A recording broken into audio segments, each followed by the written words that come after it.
जो भी हमारे बीच उपस्थित हैं उन सभी का हार्दिक स्वागत है।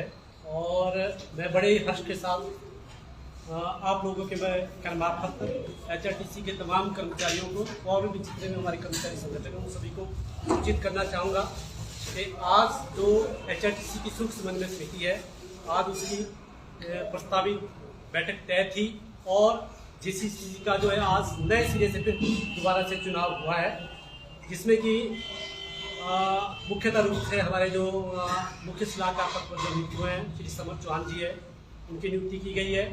और अध्यक्ष पद पर श्री मानसिंह ठाकुर जी की नियुक्ति की गई है और उपाध्यक्ष पद पर श्री हेमचंद जी हैं, उनकी नियुक्ति की गई है। सचिव का दायित्व मुझे मिला है और प्रवक्ता हमारे जो होंगे वो हरीश प्राचर जी हैं और कोषाध्यक्ष का जो कार्यभार देखेंगे वो श्री जगदीश ठाकुर जी है। और मैं ये सब बात आप लोगों के समक्ष रखना चाहता हूँ। और जो भी आज नई कार्यकारिणी के गठन के बाद जो बैठक में जो प्रस्ताव पारित किए गए उन पर विस्तृत रूप से हमारे जो अध्यक्ष महोदय उनके तरफ प्रकाश डालेंगे आदरणीय श्री मानसिंह ठाकुर जी। नमस्कार, मीडिया से आए बंधुओं का सबसे पहले मैं धन्यवाद करूंगा जो समय पर परिवहन निगम के कर्मचारियों की समस्याओं को पूरे प्रदेश में सरकार को और प्रबंधन को मीडिया के द्वारा बताते हैं। आज JCC का गठन हुआ, पूरे हिमाचल प्रदेश के कर्मचारियों को मैं बहुत बहुत बधाई देना चाहता हूं, क्योंकि JCC का गठन करना इसलिए जरूरी हो गया था कि HRTC के अंदर जो समस्याएं आ रही थी, चाहे वो सैलरी को हो, चाहे वो किसी कर्मचारी का उत्पीड़न हो, इसलिए JCC का आज गठन हुआ। JCC के गठन में 5 मांगों पे हमने प्रस्ताव पारित किया। उन मांगों को मैं आपके सामने रखना चाहूंगा। सबसे पहले नया मांग पत्र जो है वो 7 दिन के मांग पत्र हम प्रबंधन को सौंपेंगे और 7 दिन के अंदर प्रबंधन JCC को वार्ता के लिए बुलाए। उसके बाद बात आती है 2 परिचालक हमारे रिकॉम PA को बर्खास्त कर दिए गए थे, तुरंत बिना शर्त उनको बहाल किया जाए। उसके बाद बात आती है हमारे तकनीकी कर्मचारी जो पांगी में किलाड़ में बस हादसे में बस हमारी खाई में चली गई थी, उनके वो एक्सपायर हो गए, तुरंत उनको आर्थिक सहायता दी जाए और उनको जो नौकरी प्रबंधन ने पीछे 3 मंथ के अंदर अंदर जो सर्विस पे किसी की डेथ हो जाती है एम्प्लॉइज की, उसको 3 महीने के अंदर अंदर सर्विस देने की बात की है उसकी फैमिली को, तो वो अभी 1.5 महीना होते आया है, उसको ना कोई एक पैसा मिला है, उसकी फैमिली को तुरंत जो है नौकरी दी जाए। उसके बाद बात आती है ओवरटाइम नाइट की। 42 महीनों का ओवरटाइम नाइट जो है वो HRTC के कर्मचारियों को तुरंत एक मुश्त दिया जाए। सबसे बड़ा मुद्दा जो सैलरी का है, क्योंकि सैलरी जो है हमें 18 तारीख को मिल रही है, ये बिल्कुल भी हम नहीं मानेंगे। सरकार को आज मैं JCC का अध्यक्ष होने के नाते ये चिताना चाहता हूं सरकार और प्रबंधन को, अगर 1 तारीख को अगर HRTC के कर्मचारियों को 11 बजे तक सैलरी नहीं आई तो JCC जो है वो गेट मीटिंग करेगी और रोज प्रकट करेगी। हमें कोई किसी भी हद तक गुजरना पड़ेगा, हम सैलरी 1 तारीख को लेकर रहेंगे। और 1 बजे 1 तारीख को 1 बजे गेट मीटिंग में प्रबंधन और सरकार को हमारे फोटो भी देखने को मिलेंगे, प्रेस कॉन्फ्रेंस भी देखने को मिलेंगे। धन्यवाद। इसके अलावा और क्या सैलरी के अलावा कौन से जो मुद्दे हैं जो आप आगे रखने जाएंगे, क्योंकि जो अभी तक जो अनदेखी आप लोगों की है? आज जो हमने रखा है, आज हमारी JCC का गठन हुआ है, मांग पत्र हम कल मांग पत्र सौंपने जा रहे हैं। मुद्दे बहुत गंभीर मुद्दे हैं। जैसे आप सैलरी की बात ले लो, 2016 से हमारा जो पे स्केल का एरिया है वो बैलेंस है। हिमाचल प्रदेश के कर्मचारियों को जो सरकार के अंडर आते हैं उनको 50-50 हजार की किस्त दे दी गई, हमें कुछ नहीं दिया गया।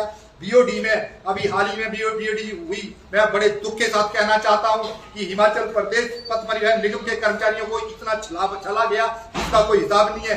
3% DA पेपर में बता दिया, न्यूज पेपर वालों को बता दिया कि 3% DA दे रहे, लेकिन वो 3% DA का एरियर 2 महीने का दिया, जो सीधा लॉलीपॉप है और परिवहन के कर्मचारियों के साथ सीधा धोखा है। ऐसे धोखे बिल्कुल नहीं चलेंगे। अब परिवहन का कर्मचारी बिल्कुल भी नहीं मानेगा। ड्यूज हम हर ड्यूज लेके रहेंगे। 42 महीनों का ओवरटाइम नाइट है, जो भी हमारा ड्यूज है वो हम लेके रहेंगे। और हम ये भी मांग करते हैं प्रबंधन से कि इसको रोडवेज बनाया जाए, अन्यथा आने वाले समय में प्रबंधन और सरकार को समस्या है। तो अभी क्या क्या दिक्कतें और आपको आ रही है आप लोगों को, जो इसमें जो आप लोग रखना चाहिए? वर्कशॉप में स्पेयर पार्ट नहीं है, प्रमोशन हमारी नहीं हो रही है, ड्राइवर और कंडक्टर देखने को नहीं, छुट्टियां हमें नहीं मिल रही है। इस एचएल स्टाफ की इतनी कमी है जिसका कोई हिसाब नहीं है। वर्कशॉप में तो इतनी हालत है कि एक मैकेनिक जो है वो पूरी गाड़ी को अटेंड कर रहा है, छुट्टियां तक नहीं मिल रही है। बहुत सारी समस्या इस HRTC के अंदर है। प्रमोशन की आपने बात की, तो कितने टाइम से जो प्रमोशन नहीं हुई और कितने लोग ऐसे हैं जो अभी प्रमोशन अपनी वेट कर रहे हैं या रिटायरमेंट पे यहाँ पर? बहुत सारे हजारों के हिसाब से हमारे लोग जो प्रमोशन पे बैठे हुए हैं। जैसे मैं आपको बता देना चाहता हूँ कि डीपीसी, जैसे आज मैं एलिजिबल हो रहा हूँ प्रमोशन के लिए, तो डीपीसी को इतना पेंड कर दिया जाता है, मैंने 4 महीने बाद रिटायर होना है तो 4 महीने के बाद वो डीपीसी की जाती है और मैं कंडक्टर या ड्राइवर का ड्राइवर ही चला जाता हूँ।